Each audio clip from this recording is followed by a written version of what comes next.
નમસ્તે, આજે હું તમને ઈવીએમ મશીનમાં મહાનગરપાલિકાની ચૂંટણીમાં મતદાન કેવી રીતે કરવું તે સમજાવીશ.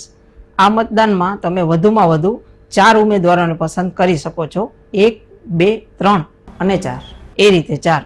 ચાલો તો તમને સમજાવું મશીનમાં કે કેવી રીતે તમે ઇલેક્ટ્રોનિક વોટિંગ મશીનમાં મત આપી શકશો. આ ઈવીએમ મશીન છે. આ ઈવીએમ મશીનમાં વધુમાં વધુ તમે 4 ઉમેદવારોને મત આપી શકો છો. ઉમેદવારને પસંદ કરવા માટે એની નિશાનીનું સામે રહેલું વાદળી બટન તમારે દબાવવાનું રહેશે. તમે વધુમાં વધુ 4 ઉમેદવારો પસંદ કરી શકો છો.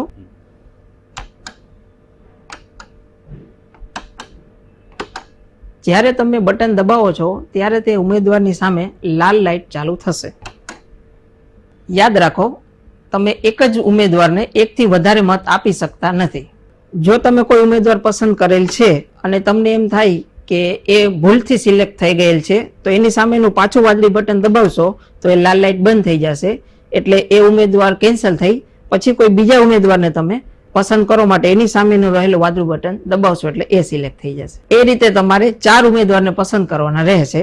1, 2, 3, 4 થઈ ગયા બાદ મત રજીસ્ટર કરવા માટે નીચે રહેલ રજીસ્ટર પીળું બટન અવશ્ય દબાવવાનું રહેશે. પીળું રજીસ્ટર બટન દબાવ્યા બાદ તમને એક બીપ અવાજ સંભળાશે જે દર્શાવે છે કે તમારો મત સફળતાપૂર્વક રજીસ્ટર થઈ ગયેલ છે.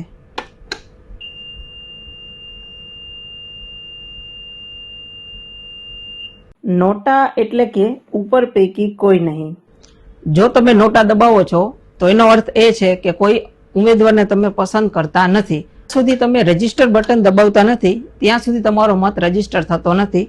જો એકવાર તમે રજીસ્ટર બટન દબાવી દીધું પછી કોઈ પણ ઉમેદવારને પસંદ કરી શકતા નથી અને એ મત તમારો આખરી મત ગણાશે. તમારો મત તમારી શક્તિ છે, તેનો જવાબદારીપૂર્વક અને સમજદારીપૂર્વક ઉપયોગ કરો.